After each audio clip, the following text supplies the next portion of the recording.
Apocalypto world cinema की एक बहुत ही बेहतरीन मूवी है। इस मूवी में माया लैंग्वेज का यूज किया गया है, जिसकी वजह से इस मूवी की भाषा किसी को समझ नहीं आती, लेकिन इसे इतने अच्छे तरीके से डायरेक्ट किया गया है कि इसमें भाषा की जरूरत ही नहीं पड़ती। हम हर किसी को रेकमेंड करेंगे कि इस मूवी को जरूर देखें।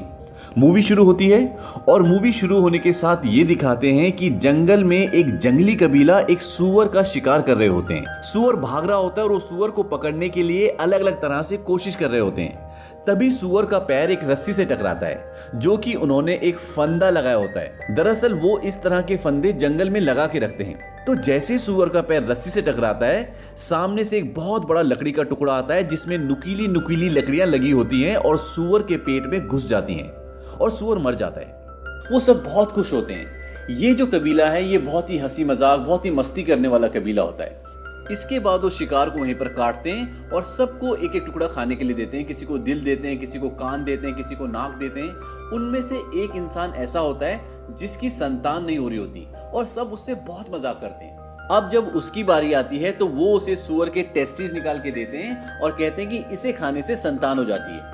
वो बोलता है कि तुम झूठ बोल रहे हो। वो कहता है कि मैं झूठ नहीं बोल रहा, मेरे पिता ने इसे 10 बार खाया था। मेरी 8 बहनें हैं और एक बड़ा भाई है और एक मैं, यानी कि हम टोटल 10 हैं। मेरे पिताजी ने 10 बार खाया था तो उनके 10 बच्चे हुए। और जो उसे ये बोलता है वही इस फिल्म का मेन हीरो है। उसके पिताजी पीछे खड़े होते हैं। वो आदमी इशारे से उनसे पूछता है कि क्या आपने खाए? तो बोलता हाँ। अब जैसे वो उसे खाता है उसका टेस्ट बहुत ही गंदा होता है, वो खा ही नहीं पाता। इतने में सब हंसने लग जाते हैं, उसका मजाक उड़ाते हैं और वो आपस में लड़ने लग जाते हैं। तभी हीरो के जो पिताजी होते हैं, जिन्होंने बोला था कि मैंने खाया था, वो पीछे से आते हैं और उनकी लड़ाई छुड़वा देते हैं। उसको अपने साथ साइड में ले जाते हैं। साइड में ले जाकर वो उसे बोलते हैं कि तुम्हें और स्ट्रांग बनना पड़ेगा, तुम बार बार मजाक का पात्र क्यों बनते हो? वो बोलता है कि मेरे बच्चे नहीं होते इसलिए मेरा मजाक उड़ाते हैं। वो कहता है कि मेरे पास एक ऐसी दवा है जिसको यूज करने से तुम्हारे बच्चे हो जाएंगे। वो कहता है कि सच में क्या ऐसा हो सकता है? वो कहता है कि हाँ ऐसा हो तो सकता है, लेकिन एक बात का ध्यान रहे, जो दवा मैं तुम्हें दे रहा हूँ ये बहुत स्ट्रांग है। वो कहता है कि प्लीज मुझे दवा दे दो, मैं किसी भी तरह से बाप बनना चाहता हूँ और इन सब का मुंह बंद करना चाहता हूँ। वो कुछ पत्ते निकालता है और उसे देता है और उसी टाइम खाने वाला होता है। वो कहता है इसे अभी मत खाना, जब तुम संभोग करोगे उससे पहले अपने लिंग में इसे लगा लेना, खाना मत। वो कहता है ठीक है। अब वो वापस जाकर अपने दोस्तों के पास बैठ जाता है जो सुअर को काट रहे होते हैं। तभी जो इसमें हीरो होता है उसको ऐसा लगता है कि पीछे कोई आ रहा है। वो खड़ा हो जाता है और उस तरफ जंगल की तरफ देखता है। वो उस तरफ देखते हुए बोलता है कि तुम क्या चाहते हो? तभी वहां से कुछ आदिवासी निकल कर आते हैं और वो 4 बड़ी बड़ी मछली उनके सामने रख देते हैं और कहते हैं कि हम सिर्फ यहाँ से गुजरना चाहते हैं। वो 4 बड़ी बड़ी मछलियां उठा लेते हैं और बदले में जो उन्होंने शिकार किया होता है उसका एक टुकड़ा उन्हें दे देते हैं और कहते हैं कि तुम यहाँ से गुजर सकते हो। इसके बाद पीछे से और बहुत सारे आदिवासी आ जाते हैं और वहां से गुजरने लग जाते हैं और इनमें से कई लोगों को चोट भी लगी हुई है। ये सब देखने के बाद हीरो उनसे पूछता है कि हुआ क्या था? वो बोलते हैं कि हमारा कबीला तबाह हो गया था और अब हम एक नई शुरुआत के लिए जा रहे हैं। ये कहकर वो आगे बढ़ने लग जाते हैं, लेकिन हीरो उनके पीछे जाने की कोशिश करता है क्योंकि वो जानना चाहता है कि हुआ क्या था। तभी उसका बाप उसे रोक लेता है, कहता रुक जाओ, और वो रुक जाता है।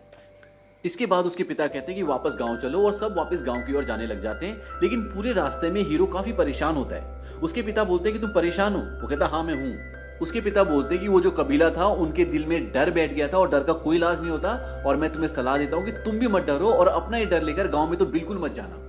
अब वो अपने कबीले में पहुंच जाते हैं। उनका कबीला काफी खुशहाल होता है, सब हंसी मजाक करते हैं और वो आदमी जिसका सब मजाक उड़ाते हैं उसको आके एक बुढ़िया पकड़ लेती है जो उसकी सास होती है। वो उसे कहते हैं कि तुमने हमें धोखा दिया, मुझे एक पोता चाहिए, अगर तुम मुझे पोता नहीं दे सकते तो मैं तुम्हारी जगह किसी और को ले आऊंगी। अब वो और उसकी बीवी अंदर चले जाते हैं ताकि वो सहवाग कर सकें। आपको याद होगा कि हीरो के पिता ने उसे जंगल में एक दवा दी थी कि अपने लिंग पर लगा लेना और इससे बच्चा पैदा हो जाता है। अब जैसे ही वो उसे अपने लिंग पर लगाकर सहवास करना शुरू करता है तो उन दोनों को बहुत जलन होना शुरू हो जाती है। दरअसल वो कोई दवा नहीं होती बल्कि वो मिर्ची का पाउडर होता है और वो दोनों बाहर भागते हैं और सब उन पर बहुत हंसते हैं, बहुत मजाक उड़ाते हैं।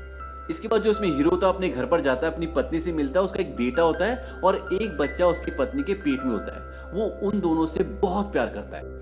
इसके बाद ये दिखाते हैं कि कबीले में सब नाच रहे होते हैं, गा रहे होते हैं, लेकिन हीरो कहीं ना कहीं खोया होता है क्योंकि आज सुबह जो उसने उस कबीले की हालत देखी होती है उससे कहीं ना कहीं उसके दिल में एक डर बैठ गया था। उसकी पत्नी उसे बोलती है कि तुम इतने गुमसुम क्यों, मेरे पास वापस लौट आओ, और वो अपनी पत्नी की गोद में सिर रख के लेट जाता है। लेकिन उसके दिमाग में अभी भी वो सुबह वाली सारी बातें घूम रही होती हैं। इसके बाद ये दिखाते हैं कि उसे रात को एक सपना आता है और सपने में उसे वही आदमी आता है जिसने सुबह उसे मछलियां दी थी। उसका पेट फटा हुआ है, उसके हाथ में मांस है और सामने कुत्ता भौंक रहा है और वो उन्हें बोलता है कि भागो। और इतने में उसकी नींद खुल जाती है और बाहर सच में कुत्ता भौंक रहा होता है। तभी बाहर एक आदिवासी को दिखाते हैं जो कि बहुत ही खूंखार होता है और उसके सभी साथी पेड़ों के पीछे छुपे होते हैं। वो अपने साथियों को इशारा करता है, तभी उसके सारे साथी बाहर आते हैं जिनके हाथों में मशाले होती हैं। अब वो सब उनके कबीले की ओर बढ़ते हैं। हीरो तो पहले से उठा होता है, उसको एहसास होता है कि कोई हमारी तरफ आ रहा है। वो बाहर जाके देखता है तो उसे एक दो मशाले दिखती हैं। वो अंदर जाता है, जल्दी से अपने बीवी बच्चों को उठाता है और बाहर की तरफ ले जाता है। तभी उन आदिवासियों में से एक आदिवासी उसे देख लेता है जो उसके कबीले की ओर बढ़ रहे होते हैं और वो उसे मारने के लिए आता है, लेकिन वो जो हीरो होता है वो उसे मार देता है और अपने बीवी बच्चे को लेकर एक कुएं के पास जाता है, उन दोनों को बांधता है और कुएं के नीचे छोड़ना शुरू कर देता है। कुआं बहुत गहरा होता है तो वो धीरे धीरे अपने बीवी बच्चों को नीचे छोड़ रहा होता है क्योंकि उसकी बीवी प्रेग्नेंट भी होती है। अब तक जितने वो आदिवासी थे जो उसके कबीले की ओर बढ़ रहे थे, उन्होंने उसके कबीले पे हमला कर दिया है, सारा कबीला जला दिया है, आदमी और औरतों को मार रहे हैं, उन्हें बंदी बना रहे हैं। जो कबीला बाहर से आया होता है वो बहुत ही खूंखार होता है, बहुत ही शक्तिशाली होता है। अभी हीरो अपनी बीवी और बेटे को नीचे कुएं में छोड़ ही रहा होता है कि तभी वहां से एक आदिवासी उसे देख लेता है और उसकी तरफ भागता हुआ उसे मारने के लिए आता है। अब वो जल्दी जल्दी से अपनी बीवी को नीचे छोड़ना शुरू कर देता है और उसकी बीवी नीचे गिर जाती है। इतने में वो आदमी पीछे से आदिवासी जिसने उसे देख लिया था वहां पे आ जाता है, उन दोनों की हाथापाई होती है। वो उसके पैर पे एक अड़ंगी मारता है और वो भी आदमी कुएं में गिरने वाला होता है, लेकिन उसका पैर पकड़ लेता है। और अब वो जो आदमी लटका होता है वो नीचे देख लेता है कि एक औरत है, लेकिन इससे पहले कि वो किसी को बता पाता हीरो उसे मार देता है और वो बोलता है कि मैं अपने कबीले की, अपने दोस्तों की रक्षा करने के लिए जा रहा हूं, उनकी मदद के लिए जा रहा हूं, तुम यहीं रुकना। उसकी बीवी बोलती है कि तुम मत जाओ। वो कहता है कि मैं वादा करता हूं मैं आऊंगा, और वो वहां चला जाता है। लेकिन वहां से जाने से पहले वो एक बहुत बड़े पत्थर में एक रस्सी बांध देता है और उसका एक छोर कुएं के अंदर डाल देता है ताकि अगर वो ना भी आ पाए तो उसकी बीवी और बच्चे उस रस्सी के सहारे से ऊपर आ जाए। अब वो अपने दोस्तों की मदद के लिए जाता है, वहां वो उनसे खूब फाइट करता है। इतने में जो उनका एक मेन सिपे सालार होता है, हीरो की उससे फाइट हो जाती है, मुठभेड़ हो जाती है और वो चाकू लेके हीरो को मारने वाला होता है, लेकिन हीरो उसका चाकू पकड़ लेता है और उल्टा उसी मारने वाला होता है, मरने वाला होता है। तभी उनके कबीले का सरदार आ जाता है और हीरो को पीछे से बंदी बना लेते हैं। अब जब वो हीरो को बंदी बना लेते हैं तो हीरो जिसको मारने वाला होता है वो हीरो को मारना चाहता था, वो उसे मारने वाला होता है कि उनका कबीले का सरदार रोक देता है, बोलता है मुझे जिंदा चाहिए। अब वो हीरो को बंदी बना लेते हैं और हीरो के सामने उसके पिताजी भी बंदी बने होते हैं। हीरो अपने पिताजी से बोलता है कि मुझे माफ कर दो पिताजी। ये बात वो आदमी सुन लेता है जिसको हीरो मारने वाला होता है और वो उससे बदला लेने के लिए उसके पिताजी का उसके सामने गला काट देता है। इसके बाद वही आदमी जिसने उसके पिताजी को मारा होता है लकड़ी के हथियार से हीरो के मुंह पे बहुत जोर से मारता है और वो बेहोश हो जाता है। सुबह जब हीरो को होश आता है तो वो देखता है कि गांव के सारे जवान आदमी और जवान औरतों को बंदी बनाया होता है और वो उन्हें कहीं ले जाने की तैयारी कर रहे होते हैं। तभी हीरो कुएं की तरफ देखता है। जब वो हीरो कुएं की तरफ देख रहा होता है तो वही आदमी जिसने उसके पिताजी को मारा था वो उसे देख लेता है और उसे शक होता है कि कुएं में उस तरफ कोई है। वहां जाकर वो देखता है तो उसके एक साथी की लाश पड़ी होती है जिसको हीरो ने मारा होता है। अब वो कुएं के अंदर झांकता है तो कुएं के अंदर उसे कुछ नहीं दिखता क्योंकि हीरो की जो वाइफ अंदर होती है उसे पता चल जाता है कि ऊपर कोई है और वो अंदर एक सुरंग टाइप की होती है, वहां पर अपने बेटे को लेकर छुप जाती है। लेकिन उसे अभी भी शक होता है कि कुएं के अंदर कुछ ना कुछ गड़बड़ तो है क्योंकि उसमें एक रस्सी भी लगी होती है। इसके बाद वो क्या करता है, एक बहुत बड़ा पत्थर उठाता है और कुएं के अंदर फेंक देता है और रस्सी को काट के वापस आ जाता है। अब जितने भी लोगों को उन्होंने बंदी बनाया होता है उन्हें वहां कबीले से लेकर निकल पड़ते हैं। रास्ते में उन्हें वो लोग भी मिलते हैं जो सुबह उन्हें मिले थे जिन्होंने उन्हें मछली दी थी, उन लोगों को भी बंदी बनाया होता है और उनके साथ उनको लेकर आगे निकल पड़ते हैं, लेकिन वो बच्चों को वहीं छोड़ देते हैं। अब वो कबीले से निकलने के बाद एक बहुत लंबी जर्नी तय करते हैं। रास्ते में नदी आती है, पहाड़ आते हैं, जंगल आता है और इस पूरी जर्नी में बहुत अच्छे सीन्स हैं। जब आप मूवी देखोगे तभी आपको ये सीन्स समझ में आएंगे। अब ये लंबी जर्नी तय करने के बाद फाइनली वो उस जगह पर पहुंच जाते हैं जहां पर उन्हें पहुंचना था। अब बाहर बहुत सारी लाशें पड़ी होती है, वहां कुछ बीमारी फैली होती है, वहां पर एक बच्ची भी होती है। तो बच्ची कुछ भविष्यवाणी करती है। वो बोलती है कि पता है तुम कैसे मरोगे? कहती है कि बहुत ही जल्दी पवित्र समय आने वाला है, दिन में अंधेरा हो जाएगा, तो तुम लोग अंधेरे से सावधान रहना। उन लोगों को बोलती है जो वहां के आदिवासी होते हैं, जो उन्हें पकड़ के लेके आते हैं, मतलब जो विलन होते हैं। वो कहते हैं कि तुम्हें यहाँ पर किसी एक की वजह से बाहर ले जाएगा और तुम सबका अंत हो जाएगा, तुम्हारी इस दुनिया का अंत हो जाएगा। इसके बाद वो आगे जाते हैं तो देखते हैं वहां उनके जैसे हजारों लोग बंदी हैं जो वहां मजदूरी कर रहे होते हैं। उनकी हालत बहुत खराब होती है, कोई खून की उल्टियां कर रहा है, कोई बीमार है, लेकिन वो उन्हें वहां नहीं छोड़ते और एक गांव से होते हुए उन्हें आगे ले जाते हैं। इस गांव में भी सभी मजदूर और बंदी लोग होते हैं। अब उन्हें एक चबूतरे पर ले जाया जाता है और उनके पूरे शरीर में नीले रंग का पेंट लगाया जाता है। यहाँ पर वो लोग भी होते हैं जिनके गुलाम होते हैं और यहाँ पे कबीले के सरदार का स्वागत भी किया जाता है जो इन सब को यहाँ तक बंदी बनाकर लाया है। एक आदमी पूछता है कितने बंदी हैं? कबीले का सरदार बोलता है कि मेरा बेटा बताएगा, पर इस बार पैसे अच्छे देना। वो व्यापारी बोलता है कि हमेशा की तरह पैसे अच्छे मिलेंगे। मतलब यहाँ पता चलता है कि ये लोग इनको जंगल से पकड़कर बेचने के लिए लाते हैं। अब वो उनकी सारी औरतों को ऊपर खड़ा करके उनकी बोली लगाकर उन्हें बेच देते हैं। इसके बाद जितने भी बंदी आदमी होते हैं वो उन्हें वहां से एक जगह ले जाते हैं। वहां बहुत भीड़ होती है और ढोल नगाड़े बज रहे होते हैं और लोगों की गर्दन काटकर उनकी बलि दी जा रही होती है। ये लोगों की बलि देकर भगवान को खुश करने की बात कर रहे होते हैं। तभी वो उनमें से जिन्हें अभी अभी पकड़ कर लाए हैं एक को लिटाते हैं और उसकी छाती को चाकू से चीर कर उसका दिल निकाल लेते हैं और उसका सिर काटकर सीढ़ियों से नीचे धक्का दे देते हैं।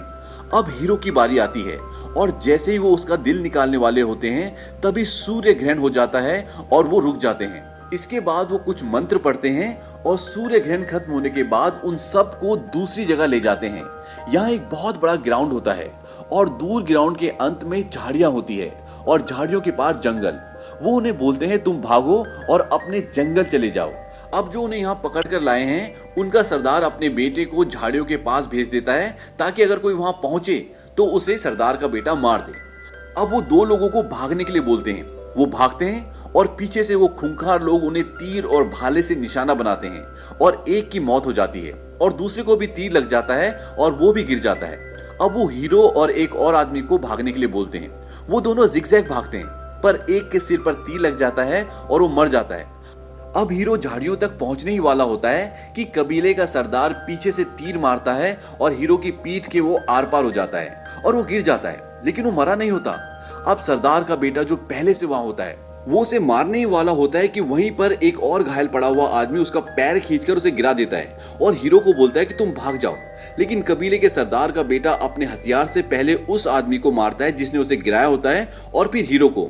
इसके बाद वो अपना चाकू निकालता है और जैसे वो हीरो को मारने वाला होता है हीरो उसका हाथ पकड़ लेता है और जो तीर उसे लगा होता है उसने उसकी नोक पहले ही तोड़ ली होती है और वो उससे उसका गला चीर देता है और हीरो वहां से भाग जाता है। अब कबीले का सरदार और बाकी के लोग भी वहां पहुंचते हैं लेकिन सरदार का बेटा मर जाता है। अब वो सब मिलकर उसका पीछा करते हैं। हीरो घायल होता है पर वो किसी भी कीमत पर अपने घर पहुंचना चाहता है क्योंकि उसकी पत्नी और बच्चा कुएं के अंदर फंसे हुए हैं और वो उन्हें बचाना चाहता है। हीरो भागते भागते बहुत थक जाता है क्योंकि वो घायल भी होता है। अब उसे एक पेड़ दिखता है जो टूट के एक पेड़ के सहारे टिका होता है तो हीरो भागता हुआ उस पेड़ पे चढ़ जाता है। उसके बाद वो कबीले वाले उस पेड़ के नीचे से गुजरते हैं लेकिन वो उसे नहीं देख पाते। लेकिन हीरो की बॉडी से खून टपक रहा होता है तो जब कबीले वाले नीचे से गुजरते हैं तो एक आदमी के ऊपर हीरो का खून गिर जाता है। कबीले वाले आगे पहुंचते तो देखते हैं आगे कोई हलचल नहीं होती तो वहां पे रुक जाते हैं। तब कबीले का सरदार देखता है कि उसके एक आदमी के ऊपर खून गिरा हुआ है। तो जब वो खून देखता है तो वो ये समझ जाता है कि वो आदमी ऊपर कहीं पेड़ पर छुपा हुआ है। अब हीरो जिस पेड़ पर बैठा होता है वहीं पर वो देखता है कि एक ब्लैक पैंथर का बच्चा भी होता है और तभी ब्लैक पैंथर भी आ जाता है। अब हीरो भागना शुरू करता है उसी तरफ जिस तरफ वो लोग उसे ढूंढते हुए आगे गए थे। अब उसकी हलचल से उन्हें पता लग जाता है कि आगे से कोई आ रहा है और वो भी उसका पीछा करने लग जाते हैं और उसके पीछे होता है ब्लैक पैंथर। अब ब्लैक पैंथर जैसे हीरो के करीब पहुंचने वाला होता है उस पर अटैक करने वाला होता है तभी कबीले का एक आदमी जो उसे ढूंढ रहे होते हैं वो ब्लैक पैंथर और हीरो के बीच में आ जाता है और ब्लैक पैंथर हीरो को छोड़कर उसके ऊपर अटैक कर देता है और उसे मार देता है और बाकी के लोग जो उसके कबीले के लोग होते हैं वो भी वहां पे रुक जाते हैं और वो ब्लैक पैंथर को मार देते हैं। उसके बाद वो आगे बढ़ते हैं हीरो को पकड़ने के लिए और हीरो भाग रहा होता है। अब कहीं ना कहीं इन सब के दिल में एक हल्का सा डर पैदा हो जाता है क्योंकि बच्ची ने भविष्यवाणी की थी कि तुम सब का अंत होने वाला है और ये सब वो आपस में डिस्कस कर रहे होते हैं। तभी कबीले का सरदार बोलता है कि डर उसके दिल में है तभी वो हमसे भाग रहा है। एक बार वो मेरे सामने आ जाए तो मैं उसकी स्किन को छील दूंगा, मतलब उसकी त्वचा को छील दूंगा। एक जगह हीरो सांस लेने के लिए पेड़ का सहारा लेकर रुकता है तो उसके शरीर पर जो नीला रंग लगा होता है वो पेड़ पे लग जाता है। अब जब वो पीछा करते करते उस पेड़ तक पहुंचते हैं तो उनमें से एक आदमी देख लेता है कि उसके शरीर का रंग उस पेड़ पे लगा हुआ है और वो बाकी लोगों को बताता है कि ये देखो नीला रंग यहाँ पे लगा हुआ है और उसका हाथ उसी रंग पे होता है। तभी उसको एक सांप काट लेता है और उसके पूरे शरीर में जहर फैल जाता है और सबको पता होता है कि अभी मर जाएगा, इसीलिए सब उसको वहां पर छोड़कर आगे निकल जाते हैं और दोबारा वो उसका पीछा करना शुरू कर देते हैं। अब पीछा करते करते वो उसके बहुत करीब पहुंच जाते हैं। हीरो भागता रहता है और रास्ता आगे खत्म हो जाता है। आगे एक बहुत बड़ा झरना होता है, अगर उस झरने से वो कूदेगा तो शायद वो बच भी ना पाए और पीछे भी उसकी मौत होती है। अब उसके पास वहां से कूदने के अलावा कोई चारा नहीं होता और वो उस झरने से नीचे कूद जाता है, लेकिन वो मरता नहीं, वो बच जाता है और तैरते हुए किनारे तक पहुंच जाता है। और किनारे पर पहुंचने के बाद वो उन सबको ललकारता है। वो उसे ऊपर से देख रहे होते हैं। अब ललकारता क्यों? क्योंकि वो अपने जंगल में पहुंच जाता है। वो उन्हें चैलेंज करता है, कहता है कि मेरे बाप ने यहाँ पे शिकार किया था और मैंने भी यहाँ पे शिकार किया और मेरे बेटे भी यहाँ शिकार करेंगे। और उन्हें चैलेंज करता है, कहता है आ जाओ। अब उनमें से एक आदमी बोलता है कि हमें इसके पीछे नहीं जाना चाहिए, हमें वापस चले जाना चाहिए। तभी कबीले का सरदार अपने एक आदमी को मार देता है और झरने से नीचे गिर जाता है और सबको बोलता है कि अब हम एक एक करके कूदेंगे। अब एक एक करके सब कूदते हैं। पहला आदमी बच जाता है, दूसरा आदमी जब कूदता है तो उसका सर नीचे पत्थर से टकरा जाता है और मर जाता है। इसके बाद सभी कूदते हैं और बच के वो किनारे तक आ जाते हैं और दोबारा उसका पीछा करना शुरू कर देते हैं। अब वो भागते भागते दलदल में गिर जाता है और बड़ी मुश्किल से बाहर निकलता है। वो बाहर निकलकर एकदम शांत खड़ा हो जाता है और बोलता है, मैं जैगुआर पॉ हूँ। इस मूवी में हीरो का नाम जैगुआर पॉ होता है। तो वो बोलता है कि मैं जैगुआर पॉ हूँ और ये जंगल मेरा है और मुझे किसी का डर नहीं है। अब वो लोग उसे ढूंढते ढूंढते आगे बढ़ रहे होते हैं, तभी वो खुद उनके सामने आ जाता है और उसने अपने सिर के ऊपर पत्ते में लिपटा हुआ मधुमक्खी का एक बहुत बड़ा छत्ता पकड़ा हुआ होता है। वो उस छत्ते को उनकी तरफ फेंकता है और वहां से भाग जाता है। मधुमक्खियां उन लोगों को बहुत बुरी तरह काटती है और वो लोग भी अपने को बचाने के लिए इधर उधर भागते हैं। अब हीरो को एक पीले रंग का मेंढक मिलता है। ये एक जहरीला मेंढक है। वो उसे पकड़ लेता है और कुछ बड़े बड़े कांटे तोड़कर मेंढक के शरीर से उन कांटों में जहर लगाता है। अब वो बहुत चालाकी से काम ले रहा होता है क्योंकि वो इस जंगल को पूरी तरह से पहचानता है और वो यहाँ बहुत बार शिकार भी कर चुका है। वो एक पेड़ के मोटे तने में अपने शरीर का कीचड़ लगा देता है ताकि उन्हें लगे कि वो वहीं से निकला है और खुद वहीं पत्तों के पीछे छुप जाता है। अब जब वो एक एक करके वहां से निकलते हैं तो वो एक पत्ते को गोल करके उसके अंदर एक कांटा डालकर जोर से फूंक मारता है और कांटा सीधा उस आदमी की बॉडी में जाकर गड़ जाता है जो लास्ट में आ रहा होता है। ऐसे ही एक एक करके वो उसे 3 कांटे मारता है और वो नीचे गिर जाता है। गिरते हुए उसके मुंह से एक दर्द भरी आवाज निकलती है जिसे उसका दोस्त सुन लेता है। ये वही आदमी होता है जिसने हीरो के बाप को मारा था। अब हीरो जब बाहर निकलता है तो उस वक्त वो आदमी भी उसके सामने आ जाता है। अब जो आदमी नीचे पड़ा है उसके सामने उसका हथियार गिरा होता है। वो हथियार उन दोनों के बीच में पड़ा होता है। अब हीरो के पास तो कोई हथियार नहीं होता, लेकिन दूसरे आदमी के पास हथियार होता है। अब वो दोनों एक दूसरे की ओर भागना शुरू करते हैं। जैसे ही वो एक दूसरे के करीब पहुंचते हैं तो वो आदमी जोर से हीरो पर प्रहार करता है, पर वो स्किड करके नीचे से निकल जाता है। फिर भी उसके सिर पर चोट लग जाती है, पर वो स्किड करते करते नीचे से हथियार उठा लेता है और इससे पहले कि वो हीरो को दोबारा पलटकर मार पाता, हीरो उसके सिर पर पूरी जान से मारता है और वो घुटनों के बल गिर जाता है और हीरो उस पर एक और जोरदार प्रहार करता है और वो मर जाता है। और अब बारिश शुरू हो जाती है और उसके बीवी बच्चे कुएं में हैं और कुएं में पानी भरना शुरू हो जाता है। ये बहुत ही इमोशनल सीन है क्योंकि उसकी वाइफ को पेन शुरू हो जाता है और उसकी किसी भी वक्त डिलीवरी हो सकती है। वो भागते भागते कुएं के पास आता है। उसकी बीवी और बच्चे बोलते हैं जल्दी हमें यहाँ से बाहर निकालो, लेकिन वो वहां से भाग जाता है क्योंकि उसके पीछे वो तीनों आदिवासी आ रहे होते हैं। अब उन तीनों में से जो उनका मेन सरदार होता है वो तो उसके पीछे निकल जाता है, पर वो दोनों पीछे रह जाते हैं और वो उसकी बीवी और बच्चे को देख लेते हैं। पर इस वक्त वो उसे पकड़ना चाहते हैं, यानी कि हीरो को पकड़ना चाहते हैं, तो वो उसके पीछे चल देते हैं और उसकी बीवी और बच्चे को वहीं छोड़ देते हैं। अब हीरो भागता भागता रुक जाता है क्योंकि उसे कुछ दिखता है। वो थोड़ा सा घूमकर आगे बढ़ता है, लेकिन तब तक कबीले का सरदार जो उसमें मेन विलन है वो उसे तीर मार देता है और वो तीर सीधा उसके दिल से थोड़ा सा ऊपर लगता है और वो वहीं गिर जाता है। अब वो बड़ी मुश्किल से खड़ा होता है और तीर को तोड़ देता है और उसे चैलेंज करता है कि आजा। वो अपना तीर कमान नीचे फेंकता है, चाकू निकालता है और उसकी तरफ भागना शुरू करता है। तभी उसका पैर किसी चीज पर टकराता है। दरअसल ये एक फंदा होता है। आपको शुरू का सीन याद होगा जब वो एक सुअर का शिकार कर रहे होते हैं। सुअर का पैर भी एक फंदे से टकराता है और सामने से लकड़ी का एक बहुत बड़ा टुकड़ा आता है जिस पर नुकीली लकड़ियां लगी होती है और वो उसके शरीर में घुस जाती है। ये वही फंदा होता है। अब जैसे ही उसका पैर टकराता है तभी सामने से वही लकड़ी का टुकड़ा आता है और उसके शरीर में घुस जाता है। और इस तरह से इस मूवी में जो सबसे खतरनाक कैरेक्टर यानी विलन होता है उसकी मौत हो जाती है। अब वो वहां से भाग जाता है क्योंकि बाकी के 2 लोग भी वहां पहुंचने वाले होते हैं। उधर दूसरी ओर कुएं में पानी भरता ही जा रहा है और पानी उसकी बीवी की गर्दन तक पहुंच जाता है और उसी वक्त उसे पेन शुरू हो जाता है और उसकी डिलीवरी उसी पानी में हो जाती है।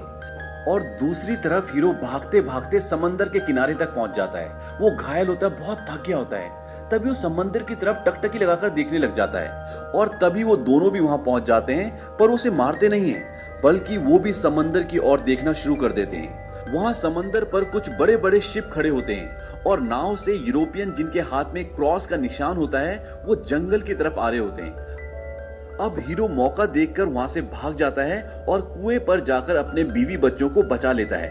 अब वो अपने बीवी बच्चों के साथ जंगल में जा रहा होता है, तभी उसकी बीवी दूर से वो बड़े बड़े शिप्स देखती है और बोलती है कि हमें वहां जाना चाहिए।